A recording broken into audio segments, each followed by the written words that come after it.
Good morning વિદ્યાર્થી મિત્રો. Good morning વિદ્યાર્થી મિત્રો.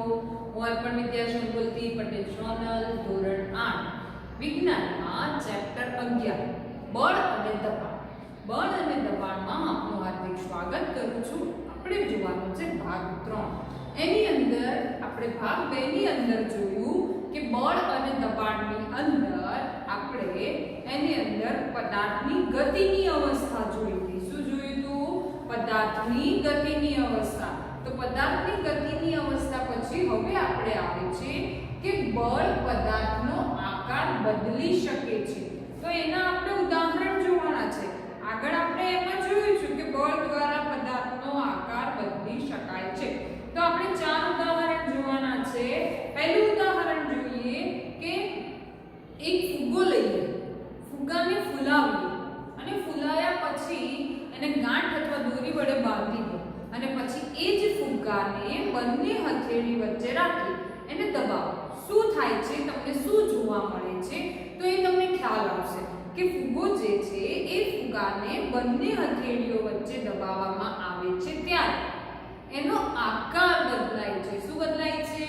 આકાર. જેમ કે પંચ છે એને તમે દબાવો છો તો પણ એનો આકાર બદલાય છે. મેં તમને તકિયાનું ઉદાહરણ આપ્યું તો તકિયા ઉપર તમે બેઠો, ગાડલા ઉપર, ઓશિકા ઉપર તો આકાર બદલાય છે. તો એ જ વસ્તુ અહીંયા આપણે જોવાની છે. તો તમને ખ્યાલ આવે છે કે પદાર્થ પર દબાણ લાગવાથી તેનો આકાર બદલાય છે. બદલે છે ને? જેમ કે આપણે જોઈએ તમને પણ ખબર છે કે કોઈ વસ્તુ પડી છે, ઊંચી છે, એના ઉપર અથવા તો તમે જે લોટ બાંધેલો છે એના ઉપર વેલણ ફેરવવામાં આવે છે તો વેલણ દ્વારા તેને શું લાગ્યું? દબાણ. દબાણ લાગ્યું એટલે તેના ઉપર તેનો આકાર બદલાય છે. આપણે રોટલી બનાવીએ છીએ તો એ જ રીતના જેમ કે ટ્રક જાય છે અને નીચે બોલ પડ્યો છે, ટ્રક બોલ ઉપરથી જતો રહે તો શું થાય? બોલનો આકાર બદલાઈ જાય, ફાટી જાય. આઈ ગયું બરાબર? નાનો બોલ હોય તો અથવા કોઈ બીજી વસ્તુ પડી છે, પાણીની પાઉચ પડ્યું છે અને એના ઉપરથી ટાયર ચાલે તો શું થાય? ફાટ દઈને ફૂટે એવો અવાજ આવે, પાણી તો બહાર નીકળી જાય. એટલે કે દબાણથી આકાર બદલાય છે. દબાણથી શું થાય છે? આકાર બદલાય છે. ખ્યાલ આવી ગયો તમને અહીંયા? તો આપણે એ જોવાનું છે. પહેલું એક ઉદાહરણ તમને લઉં કે પ્લેટમાં રાખેલો લોટ, જે બાંધેલો લોટ છે એની વાત કરીએ કે પ્લેટમાં રાખેલો જે કણક છે, પ્લેટમાં રાખેલો, પ્લેટમાં બાંધીને રાખેલો કણક. તો પ્લેટમાં બાંધીને રાખેલો જે કણક છે, આપણે જેને લોટ કહીએ છીએ આપણી ભાષામાં, તો હવે આને તમે પ્લેટ પર બંને હાથથી આમ બળ લગાડો તો શું થશે? લોટનો આકાર બદલાય છે. હા, કે પોળો પડે છે. કેવો પડે છે? પોળો પડે છે. આજે આપણે આવી રીતના લોટનો પિંડો જે બાંધેલો છે, લોટ બાંધેલો છે, એના ઉપર તમે પ્રેસ કરો તો આ લોટ કેવો થાય? એનો આકાર આવી રીતના બદલાય. એ બધું દબાણ, એનો આકાર બેસતો જાય છે. ખ્યાલ આવી ગયો તમને? આકાર શું થાય છે? તો કે આકાર બદલાય છે. તમારે જોવું હોય તો ઘરે અત્યારે મમ્મી લોટ બાંધી લે પછી તમે જોજો, લોટનો લેજો, પ્રેસ આપજો, શું થશે? એનો આકાર બદલાઈ જશે. અથવા મમ્મી લોટ બાંધે એ લોટને રોટલી બનાવવા લે છે, પહેલા લૂ બનાવે છે, ગોળ હોય છે, પછી વેલણથી એને વળે છે તો મસ્ત મજાની રોટલી થાય છે તો ત્યાં એનો આકાર બદલાય કહેવાય. ખ્યાલ આવી ગયો? એવી રીતના એક ઉદાહરણ આપ્યું. બીજું ઉદાહરણ છે કે સાયકલની સીટમાં જડેલી સ્પ્રિંગ, સાયકલની સીટમાં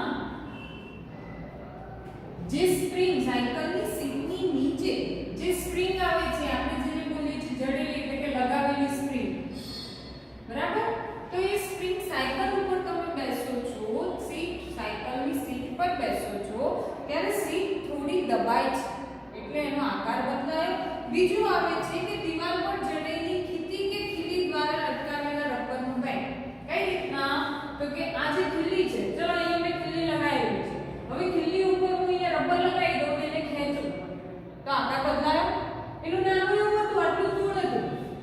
અહીંયા જે ધારો કે હું અહીંયા એક ખીલી લગાવું છું, ખીલી પર આ રીતના રબર લગાડેલું છે, બરાબર? હવે આને મારે ખેંચવું છે તો હું ખેંચું છું તો બીજામાં શું જોવા મળશે? એનો આકાર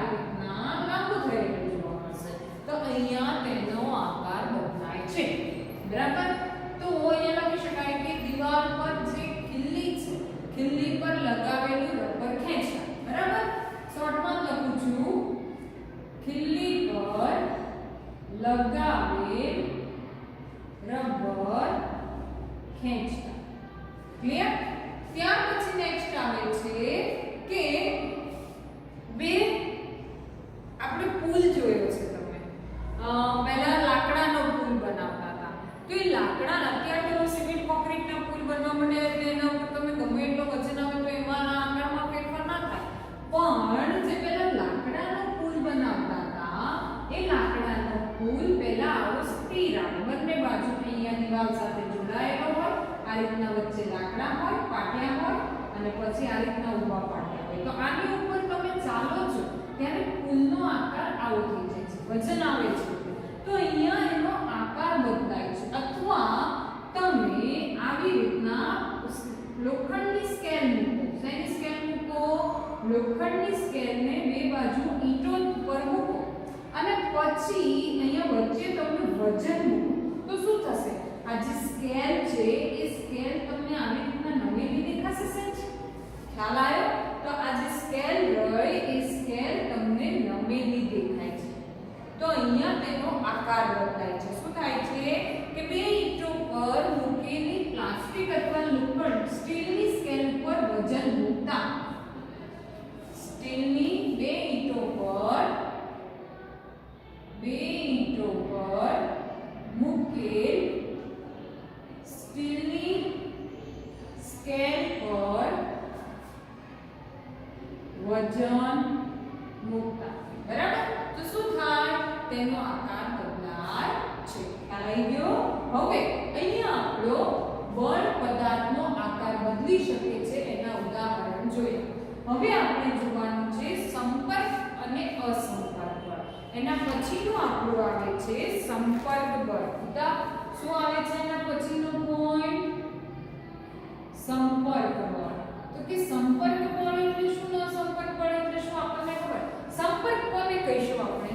કે હું ઊભી છું, મેં પેન મૂકી દીધી, ચલો મારી જોડે નથી, તો મારી જોડે અને પેનની વચ્ચે કોઈ સંપર્ક ખરા? તો કે ના. હવે એ જ પેનને હું પકડું છું તો મારી અને પેનની વચ્ચે સંપર્ક ખરા? તો કે હા. તો અહીંયા આ સંપર્ક બળ લાગ્યો કહેવાય. શું લાગ્યો કહેવાય? સંપર્ક બળ લાગ્યો કહેવાય. કેમ? જેમ કે ઉદાહરણ તરીકે આપણે જોઈએ કે તમે કોઈ પણ કાર્ય કરો છો. ચલો ચલો આ ટેબલ ઉપર ડસ્ટર પડ્યું છે તો એ ડસ્ટર આપમેળે ઉચકીને સાઈડમાં જતું રહેશે? નહીં જાય. આપમેળે અહીંયા બધું લૂછાઈ જશે? નહીં લૂછાય. કેમ? એને આપણે ઉઠાવવું પડે છે અને પછી લૂછવું પડે છે. તો અહીંયા કયું બળ વપરાયું? આ બંને વચ્ચે શું થયું? તો કે બંને વચ્ચે સંપર્ક થયો. જેમ બરાબર તમારા ઘરમાં બાલટી ભરેલી પડી છે પાણીની. હવે એ તમે ચાલો છો ત્યારે તમને નડે છે. હવે તમે બાલટીને એમ કહો કે તું મને નડે છે તો સાઈડમાં જતી રહે ને, તો એ જશે? નહીં જાય. જાય છે? તો કે ના, નથી જતી. એને શું કરવી પડે છે? તમારે એને ઉંચકવી પડે છે અને સાઈડમાં મૂકવી પડે છે. તો આ ઉંચકવા માટે શું લાગ્યું? તો બળ લાગ્યું. કયા બળ? તમને એ બળ દેખાય છે? નથી દેખાતું. ત્યાં આપણા શરીરનું સ્નાયુ બળ લાગે છે. કયું બળ લાગે છે? સ્નાયુ બળ. પણ એ ક્યારે લાગે? જ્યારે ડોલ અને આપણા શરીરના હાથનો સંપર્ક થાય ત્યારે. ખ્યાલ આવ્યો? શું થાય? સંપર્ક થાય. તો કે અહીંયા સંપર્ક થાય ત્યારે બળ લાગે છે. એટલે આપણે જોવાનું છે સંપર્ક બળ જોવાનું છે. કયું બળ જોવાનું છે? સંપર્ક બળ. અને અસંપર્ક બળ પણ આવે છે. અસંપર્ક બળ હોય તો પણ ઘણી વખત પદાર્થ ખસી જાય છે. બંને વચ્ચે કોઈ સંબંધ ના હોય તો એ પણ આપણે જોવાનું છે. બરાબર? પહેલું જ આપણે જોઈએ છે સંપર્ક બળ. તો અહીંયા સંપર્ક બળની વ્યાખ્યા જોવાની છે કે જ્યારે પદાર્થો એકબીજા સાથે ભૌતિક સંપર્કમાં હોય. જ્યારે પદાર્થ એકબીજા સાથે, આ જે પેન રહી મારો હાથ, આ બંને વચ્ચે અત્યારે ભૌતિક સંપર્ક છે. શું છે? ભૌતિક સંપર્ક. અહીંયા બળ છે, હું એને કઈ જ નહીં કરું અને હું ખાલી બોલે રાખું કે સંપર્ક અથવા અસંપર્ક બળો સમજાવો. આપણે લખાવાનું છે ના, પણ હું શું કરીશ? પેન લઈશ અને એના ઉપર લખીશ તો બળ અને મારા વચ્ચે સંપર્ક થયો. શું કહ્યું કહેવાય? સંપર્ક. તો અહીંયા હું મારો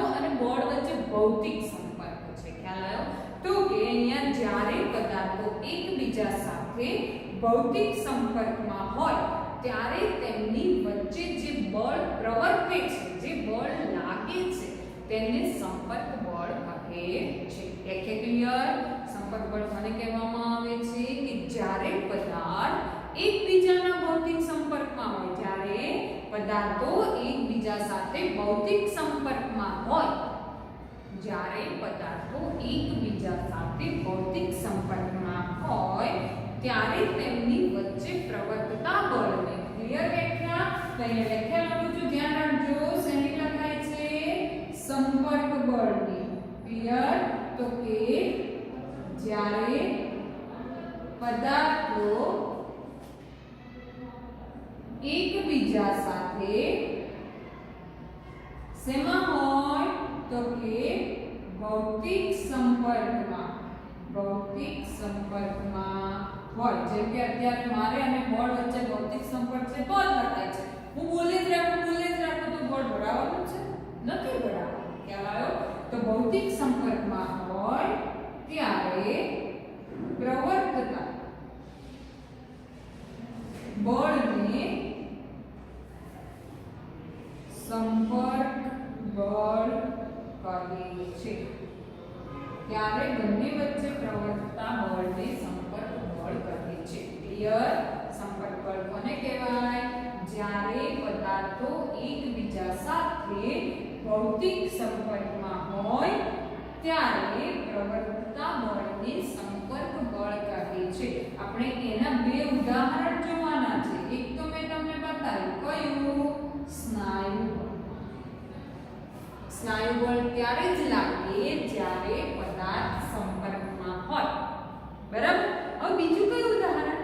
તો કે બીજું છે ઘર્ષણ. કયું છે? ઘર્ષણ. તો અહીંયા પ્રશ્ન પૂછાઈ શકે છે કે સંપર્ક બળના ઉદાહરણ આપો. તો સંપર્ક બળના ઉદાહરણ સ્નાયુ બળ અને ઘર્ષણ બળ. સ્નાયુ બળ અને ઘર્ષણ બળ. તો આ સ્નાયુ બળ અને ઘર્ષણ બળ એ સંપર્ક બળના ઉદાહરણ છે. તેના ઉદાહરણ છે સંપર્ક બળના. ક્લિયર? ખ્યાલ આવી ગયો? કેમ? તો કે સ્નાયુઓ દ્વારા જ આપણે સંપર્ક દ્વારા જ સ્નાયુ બળ લગાડી શકીએ છીએ. તો અહીંયા સ્નાયુ બળ કોને કહી શકીએ આપણે? તો કે આપણા સ્નાયુઓની ક્રિયા વડે જે બળ લગાડવામાં આવે છે તેને સ્નાયુ બળ કહે છે. આપણા સ્નાયુઓની, આપણા શરીરના સ્નાયુઓની ક્રિયાઓથી જે બળ લગાડવામાં આવે છે, ક્રિયાના લીધે લાગતા બળને સ્નાયુ બળ કહે છે. ખ્યાલ આવી ગયો? સ્નાયુ બળ. હવે ઘર્ષણ બળની વાત કરીએ. ચલો સ્નાયુ બળના ઉદાહરણો પણ આપણે જોયા. ડોલ ઉચકીએ, બોલને ફટકારીએ, ટેબલને ખસેડીએ, આ બધા સ્નાયુ બળના ઉદાહરણ થાય. પણ ઘર્ષણ બળમાં શું આવશે? તો કે તમે સાયકલ ચલાવો છો, એ સાયકલને તમે પેન્ડલ મારો છો, બરાબર? તો ત્યાં સુધી સાયકલ ગતિમાં રહેશે, પણ જેવું પેન્ડલ મારવાનું સ્ટોપ કરી દીધું તો સાયકલ ગતિમાં રહેશે નહીં. કેમ નથી રહેતી?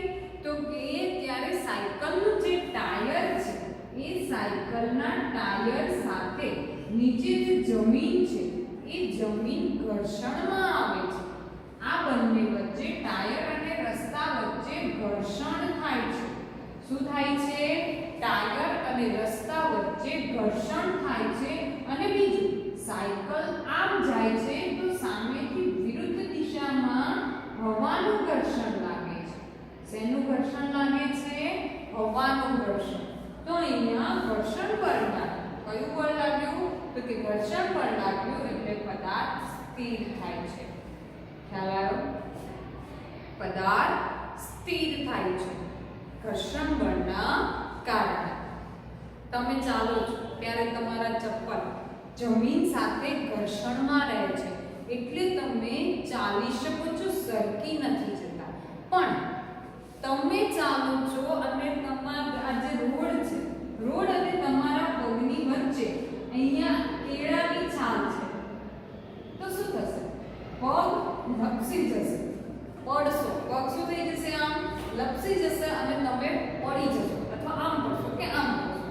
તો અહીંયા શું થયું? તો કે રસ્તા અને તમારા પગની વચ્ચે કેળાની છાલ આવી અને કેળાની છાલ એ લીસી છે અને લીસી હોવાના કારણે રોડ અને તમારા પગ વચ્ચે ઘર્ષણ બળ નથી લાગતું એટલે તમે લપસીને પડો છો. એ જ રીતના પાણી, ખ્યાલ આવ્યો? તો આ બધું ઘર્ષણ બળના કારણે થાય છે. શેના કારણે થાય છે? ઘર્ષણ બળના કારણે. ખ્યાલ આવ્યું? તો સંપર્ક બળ, ફરી એક વખત જુઓ, સંપર્ક બળ એટલે શું? તો કે જ્યારે પદાર્થો એકબીજા સાથે ભૌતિક સંપર્કમાં હોય ત્યારે પ્રવર્તતા બળને સંપર્ક બળ કહે છે. ઉદાહરણ તરીકે સ્નાયુ બળ અને ઘર્ષણ. ક્લિયર? ઓકે. હવે આવે છે અસંપર્ક બળ. કયું આવે છે? અસંપર્ક બળ. તો અસંપર્ક બળની અંદર શું થશે? તો સેમ વ્યાખ્યા પણ થોડી બદલાશે. શું આવશે? તો કે બે પદાર્થો વચ્ચે કોઈ ભૌતિક સંપર્ક ન, અહીંયા ભૌતિક સંપર્ક છે અને એમાં કોઈ ભૌતિક સંપર્ક ન હોય ત્યારે પ્રવર્તતા બળને અસંપર્ક બળ કહે છે. વ્યાખ્યા એની એ છે, ફક્ત શબ્દો બદલાય છે. કયું આવ્યું? અસંપર્ક બળ. તો અસંપર્ક બળની અંદર વ્યાખ્યામાં આવે છે કે જ્યારે પદાર્થો એકબીજા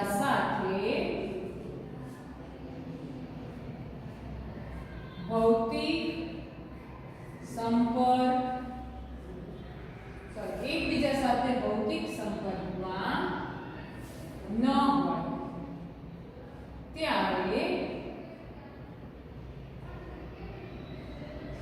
તેમની વચ્ચે પ્રવર્તતા બળને અસંપર્ક બળ કહે છે. અસંપર્ક બળ કહે છે. જ્યારે પદાર્થો એકબીજા સાથે ભૌતિક સંપર્કમાં ન હોય ત્યારે તેમની વચ્ચે પ્રવર્તતા બળને અસંપર્ક બળ કહે છે. ત્યારે તેમની વચ્ચે પ્રવર્તતા બળને અસંપર્ક બળ કહે છે. ક્લિયર?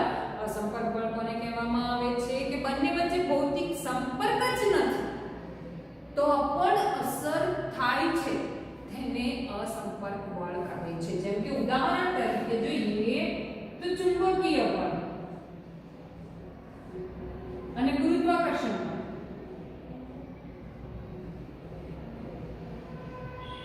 ચુંબકીય બળ, ગુરુત્વાકર્ષણ બળ, ક્લિયર? અને સ્થિત વિદ્યુત બળ. કયું આવે છે? સ્થિત વિદ્યુત બળ. આ ત્રણ બળ જોયા. એક અસંપર્ક બળ છે ચુંબકીય બળ. તો એ તો આપણને ખબર જ છે કે ચુંબક અને લોખંડની વસ્તુ એ બંને વચ્ચે કોઈ જ સંપર્ક નથી. જેમ કે અહીંયા મેં ચુંબક મૂક્યું છે, બરાબર? અને અહીંયા લોખંડની વસ્તુ પડી છે. આ બંને વચ્ચે સંપર્ક છે? નથી. તો ચુંબક મેં લોખંડ પાસે લઈ જઈએ એટલે ચુંબકના તરફ આકર્ષાશે. ક્લિયર? તો અહીંયા શું થયું? આ કોનું થયું? બંને વચ્ચે કોઈ સંપર્ક જ નથી. બંને વચ્ચે કોઈ સંપર્ક જ નથી છતાં પણ બળ લાગે છે. એટલે ચુંબકીય બળ થયું. ગુરુત્વાકર્ષણ. ચલો, મેં બોલને જોરથી ઉપર ફેંક્યો. ઉપર જતો રહેવાનો છે? ના. શું થાય છે? પાછો આવે છે.